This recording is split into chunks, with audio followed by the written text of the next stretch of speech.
Thank you, Assistant City Clerk. I'm closing public comment and all comment on this issue. We have another topic to get through. City Manager, I don't sense that we have a quorum up here on this matter. A quorum, Mayor? I'm sorry, for a consensus. Do you want us to take it anyway, or do you feel staff has enough sense based on our comments on how we're leaning? You should probably take it anyway. Okay.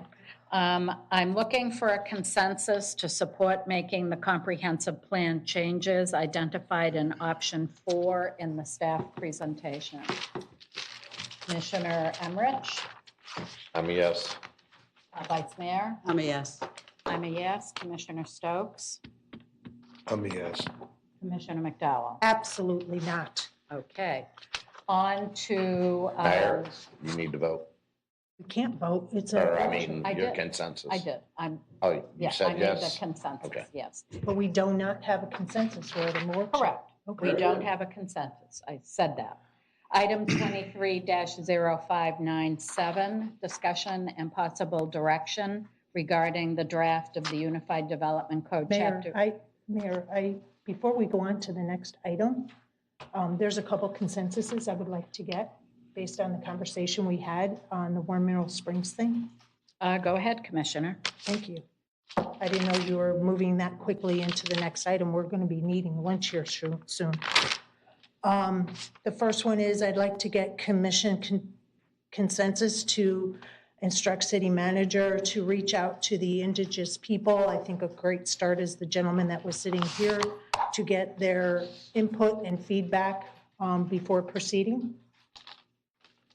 We have a consensus on the floor. I think everyone heard it. Commissioner Emmerich, Yeah, I'd be a yes for that conversation. Vice Mayor. Sure. I'm a yes. Sure. Stokes, Commissioner McDowell. Absolutely. The next one I'd like to get is to have staff get a consensus to have staff reach out to the Parks and Rec Advisory Board and the Environmental Advisory Board for their input on these potential comp plan changes. Commissioner Emmerich, I'd be a yes. Vice Mayor. Yes. I'm a yes. I'm a Stokes? yes. Commissioner McDowell. Absolutely. I have one more, hang on. They're like all over. There's a lot of stuff to talk about today. Oh, that's for the next one, sorry. That's all. Thank you for those two consensuses. Thank you. Moving on to item number 20. Actually, Mayor, I would like to offer up a consensus, please. Oh, so sorry. Go ahead. I'd like to ask staff to please bring back a pro forma budget. What it would cost to restore specifically today, not, I know some of this was a long time ago, but a pro forma budget laying out the costs to restore the buildings to a modest condition, to the cost of operating the springs and maintaining it on an ongoing basis, including the 80 acres, the full 80 acres, and 3, what costs are involved in building a proper reserve for capital repair and improvements. So we can get an actual real picture of what it would cost our city and our taxpayers in order to operate the springs, inclusive of the 60 additional acres. And I think it needs to be done by finance. It needs to be put together in a professional enough manner so that city commission can take a good hard look at what this would cost us. Commissioner, you had a lot of comment in that consensus. Could you repeat just Yes. the consensus? To instruct staff to bring back a pro forma budget, which includes costs to restore buildings to a modest condition, 2, costs to operate the springs, including ongoing maintenance for the entire 80 acres, and 3, to include a reserve for capital repair and improvements. Commissioner Emmerich? Is that gonna be throughout this process, like down the road as everything comes up, or are you trying to put a immediate timeline on this? Is this going to be part of the process? Of this process right here going forward? When you speak of process with regard to what? As everything is coming back, we're gonna be getting negotiations, everything else is going, we're getting ready to go into budget. I'd hate to over enhance staff in budgetary items within all of this stuff going on. Well, let me That's where I'm at with this. Yeah, I'm yeah. trying to understand what your actual goal is within the time scheme and timelines. Try to understand whether or not a P3 partnership is in fact in the best interests of our community. And in order to do that, it'd be good to know exactly what it would cost to actually operate. Since the Springs have been operated for many years with nothing more than generating revenue, sucking the dollars out, and not putting anything substantively back in it to maintain it. I mean, the buildings are shambles. It's going to cost something to build them back. We know that. It's going to cost something to maintain them going forward. And I think that's important to know if we're looking at whether or not a P3 is the only alternative. And I don't think we're at the point, at least I'm not, as to whether or not a P3 is the best option to take here. I mean, we have a huge segment of people, maybe some would call it a minority, but it's very clear that the vocal minority here feels one way. I'd like the city of Northport, its citizens, to understand what exactly it's going to cost if we decide not to develop this and we have to run this ourselves. It's going to cost some money. I just want everyone to understand it, including us, especially us, since we have to make the decision. That's why I'm offering up this consensus. Yeah, I would agree with that because we have never really evaluated all the costs of maintaining that property. And the only reason it has contributed a positive cash flow is we never applied the purchase cost, we never repaired the buildings, we never did any of that work. So let me ask you, city manager, is that something staff could have available to us sooner rather than later before we make a formal evaluation of the P3 proposal? Yes, ma'am. You would have it before you made your evaluation. You would not have it before the decision upon you today as far as we go forward with the comp plan adjustments. But we provided information in the past about the proposal about what it would take to rebuild, and it was like $18 million, which led us to here of the $9 million shortage. Then we also talked about the $1 million that it makes annually, which people have repeated. But in order for us to do the $9 million to get it to where that first phase needs to be done, the time that it would take there to get us there, which was determined to be too long, which led us down the P3 path. So what other expenses are we looking for to get that we're not sort of including now? And the purchase price of the land was never included, or it is not included in the pro forma of how the revenues operate now. So if you're starting from that point, then you're exactly right. It has not made any money because that repayment of the land wasn't included in that calculation. Right, Correct. exactly. So what exactly, and I asked the director to hang back because I think that when we did present information before, we had presented it in a phased in approach that would allow you to understand exactly Well, what I we think would part do. of the two pieces is what does it cost to take care of the land? Mhm. You know, we have staff that cut the grass and maintain the trees and all of Sure. that. I'd like to understand that. Also, in the plan that was approved in 2019, there were structures planned.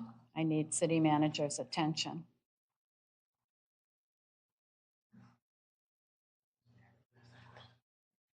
So Sandy Funheller, Parks and Recreation Director, we certainly know what the costs are now for the mowing and the care of the 20 acres because we're doing that with in-house and contracted staff. When you speak about the 60 acres, what are we projecting the cost on based on the master plan for the 60 acres, based on doing nothing, leaving it as is, or based on something else. Right, well, I would like to know the will of my fellow commissioners, but for me to even entertain not developing that land, I would say no park on the 60 acres, let it be habitat. So So there it is, would not cost. there is no us. cost right now. There's Right. occasionally a miscellaneous cost to the park maintenance if we need to respond to a public concern on the abutting properties. But beyond that, there is not any ongoing maintenance that's going on the 60 acres. Yeah, aware of that. So Commissioner Stokes, based on that conversation, do you want to repeat your consensus, amend, sort of maybe rephrase your consensus? I would still like to see a current pro forma budget that lays out the projected revenues that the Springs expects over the next 3 years, including all the expenses it takes to operate the Springs, All. all the costs that would be involved in operating and maintaining the Springs, including reasonable reserves for replacement and repair of capital assets. Granted, those are buildings that have to be rebuilt, but if you're going to look at, and that's my consensus, to editorialize a little, in order to have a clear understanding on an ongoing basis, if $1 million is coming in and it costs us $600,000 to operate it, but we need to put $300,000 a year away in order to be able to maintain those buildings over 10, 20, 30, 40 years, and the parking lots and the lights and whatever else is there, then how much money is the city making? That's something that the city should understand before it contemplates any kind of development. That's what I'm trying to get at here. I know it's supposed to be $20 million to replace these buildings and fix this 20 acres. What does that mean? Does that take it to what state of the art? A new museum, a restaurant, all the buildings? I mean, I think at this point, we need to take a harder look at what this option is before we're in a position to make a decision as to how we might develop this project under a P3. That's what I'm trying to get at here. I don't think Okay, it's an so unreasonable ask. We have a potential consensus on the floor. I can see you're dying to chat, Commissioner McDowell. What's your sense on that consensus? I agree, we need to do something because prior to April 7th, the concessionaires ran the Warm Mineral Springs. They absorbed a lot of the costs of running Warm Mineral Springs. The commission voted to cancel that contract. I was not part of that. I would like to know, how much is it going to cost for the city to run the springs now that we no longer have the concessionaires? And I think that's kind of where Commissioner Stokes is going with his consensus. So I agree 100%. So you're a yes on, I'm speaking to the consensus, Mayor, and I'm Yes. wanting to get an understanding of what he's getting at. That's why I asked the question, is that where you are going with it? Thank you. Yes. So you're a yes, Commissioner McDowell? I am a yes. Commissioner Stokes, you're a Yes. yes. I'm a yes. I've always been wanting to know the real cost of Warm Mineral Springs. So Vice Mayor? I can't support that. I mean, it just seems like we're going in a big circle here. We already know that it's 18 million. Please, please. We 18 were very respectful when you were speaking. So please, give us the same respect. Thank you. I'd Go just like ahead, to Vice voice my reasoning, so thank you. We already knew that it was going to cost $18 million just to refurbish those buildings. That's not any of the extras in there, and that's why we started to entertain 3P. And again, this is not a done deal, but it's an option coming up. And I wrote down that we don't have to go through with it after today. So I can't support that. I just think we're going in a big circle. Commissioner Emmerich.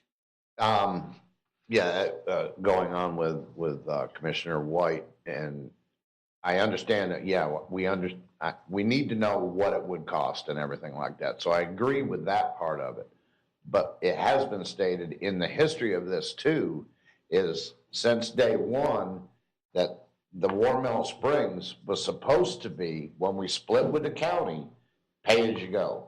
That meant no taxpayer intervention with taxpayer funds.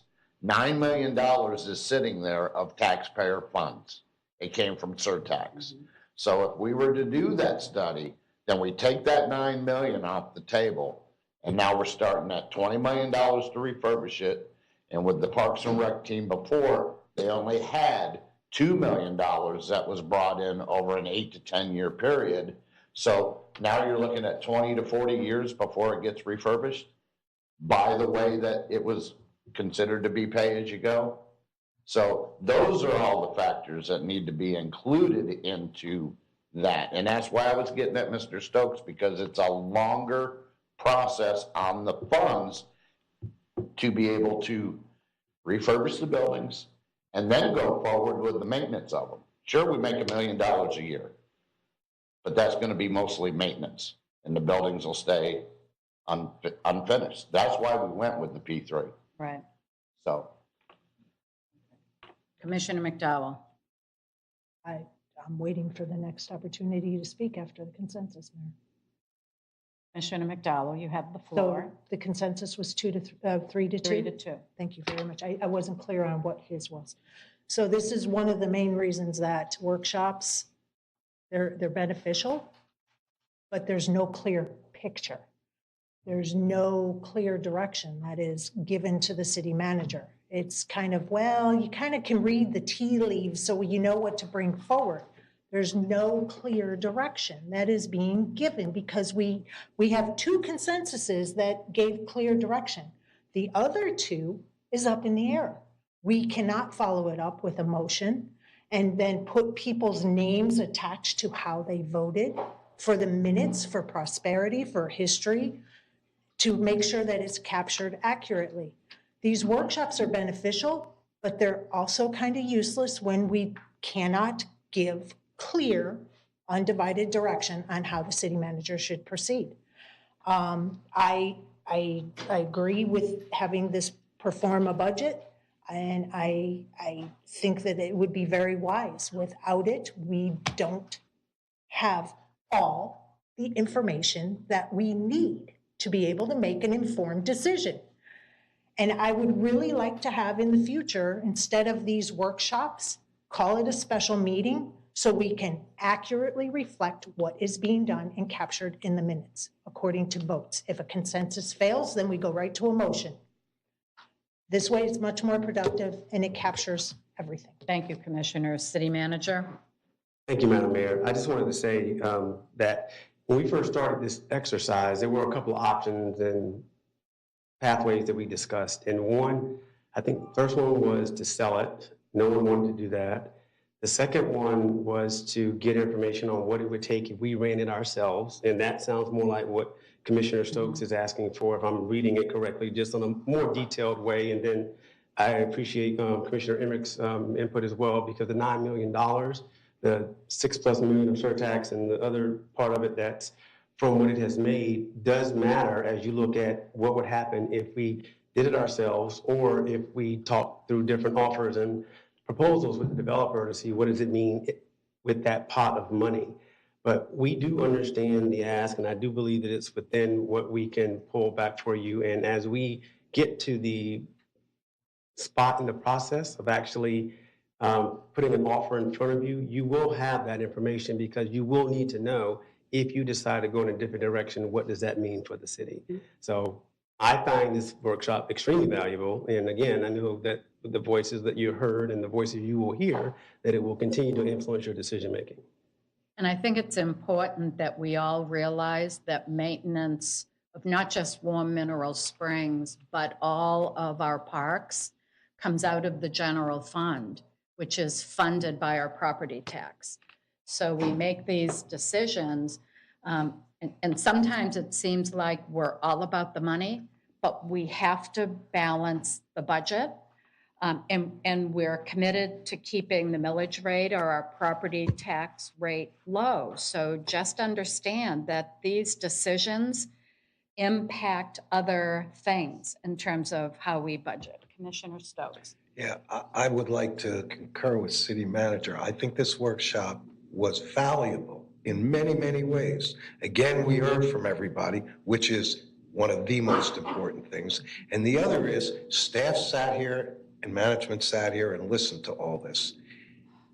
They got to now go back and come back at some point before this commission, asking us to actually vote on something, whether it's, a comp change, whatever it may be, at some point, we're going to have to vote. And so with all the input and all the discussion that's taken place here today, I think staff and city manager have a pretty good feel for how everybody seems to be thinking.